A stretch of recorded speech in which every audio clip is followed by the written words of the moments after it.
هذه طريقة العلاج؟ العشاء نعم. زائدا المشي حافي، هو اهم شيء في الموضوع كله المشي حافي، يحرق الدهون على طول اول باول، يشغل الغدد.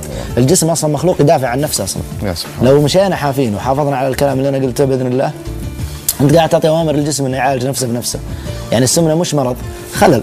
صحيح. مع الوقت سبحان الله تشوف اسبوع اسبوعين ما شاء الله الوزن ينزل والصحه تصير احسن والنفسيه تتغير وكل شيء يضبط، بس من يحافظ. طيب على الصداع، الصداع بندخل فيها مجال تفضل. طبعا مره واحده.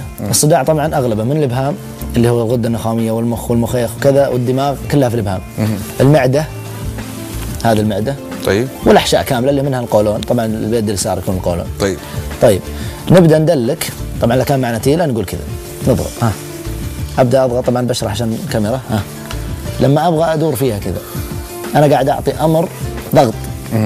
احس بوجع والله يعورني هنا، المكان اللي يألمني اركز عليه. يوجعني هنا يوجعني هنا، المهم اني اخذ في طريقه محدده اني ابحث على الالم. وفي دائره معينه. ايوه. ابحث اصلا في الاساس في اي مشكله اصلا تبحث في اي الم، والله جاني مثلا صداع ابحث هنا ابحث هنا ابحث هنا، والله هنا الوجع اكثر، المكان اللي له علاقه في الموضوع صدقني بيجيك الم فيه. فلما تضغط بتشوف بعد ثواني سبحان الله راح الوجع باذن الله. طيب بالنسبه لمشكله الكتف الابهر اللي يشتكون منها كثير، برضو هذه هديه اقدمها لهم. نفتح الاصبعين كذا، نجيب اليد مثلا اليسار عشان مثلا الالم عندي في اليمين، ابدا اضغط الاصبع الابهام فوق والسبابه تحت وافرك فرك، بيكون في الم قوي. ايدك بس عشان يشوفون. ابدا اضغط في الم قوي زي المسمار يسوون او زي السكين تحس جوا.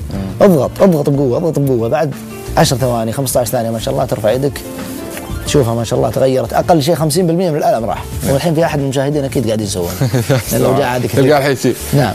مهندس الصوت عندنا قاعد يسويها. طريقه القلم تفضل. انا ما له داعي اسال، انت استرسل براحتك. هذه طريقه القلم. ابدا والله ابحث، هذا طبعا القلم مو موجود، مجرد بس يعني او عصا صغيره اي شيء، بس اقرب شيء القلم. ابدا ابحث، والله ما عندي وجع هنا، ابدا ادور هنا، ابدا ارجع هنا، اللي هو الابهام هذا برضه على الصداع تصلح.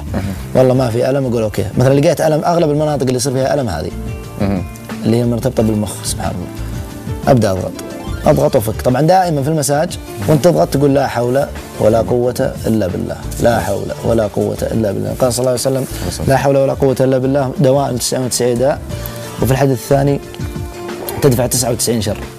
وبالنسبه للطعام لازم ان ما ناكل الحار، ورد في الطب النبوي الغذاء اللي يجي مبخر هذا اللي ينبسط الواحد شافه تش. الرسول صلى الله عليه وسلم وصي بانه، انا ما اذكر الحديث بالضبط والله اني كتبته الورقه نسيتها ولا، بس عشان لو بحثته بالنت بيطلع لك انه يمحق البركه ويتعب الجسم. طبعا في علمنا احنا وفي غذائنا طبيعي، لو تاكل بارد، اي بارد على لسانك بارد على معدتك، يقلصها ويتعبها. اي حار ساخن جدا زي الشاي والمشروبات هذه، اي مشروب ساخن على الفم ساخن على المعده، اي صعب هضم في الفم صعب هضم في المعده، اي سهل هضم برضو سهل هضم، فيصير ميزان لك. طيب استاذ عبد العزيز، في سؤال يدور في خاطر الكل، يقول لك وبالتحديد للطفل اللي يعانون من مشكله الاطفال اللي ينامون في وقت متاخر جدا. اتوقع ان هناك ايضا لك له طريقه حلوه جدا وسهله وبيدعون لي عليها. اول شيء بالنسبه للموضوع هذا في جاني على البلاك بيري طبعا مقوله على الانترنت كتبتها اخت بعد لقائنا الاول الراي، فقالت تابعته وسويت كذا، كان عندي الم في بطن ابني تعبني غازات صح، وسوت المساج لليد سبحان الله تقول ارتاح وطاب وجاني شلون زين قول لي انا مساج راحوني غازات نفس الطريقه. زين. طبعا اليد اليسار بالذات لان اليد اليسار اللي فيها القولون، حلو، هي اللي القولون العصبي ما يسمى بالقولون العصبي. ابدا اضغط ادهن تدليك عادي او ضغط. حلو. انت الحين لو تضغط تلقى الم هنا، اذا كان فيك غازات المفروض في الم، وجع زي يزيد معك شوي يزيد معك شوي، وعندك نفس المنطقه هذه بعد اللي هي المعده تحت السبابه برضو لها علاقه. فما شاء الله استفادت الطفل لها ونام. بالنسبه للنوم هذا الحين القدم، الله يكرمكم ما نمسح القدم طبعا كانها القدم، في منطقه تحت الاصابع هنا هذه الاصابع، وفي منطقه في النص تحت صحيح صحيح. بشرح على رجلي الله يكرمكم هذه وهذه هنا. طيب. عشان تصير واضحه للناس هالنقطتين هذه سبحان الله تمسك الطفل كذا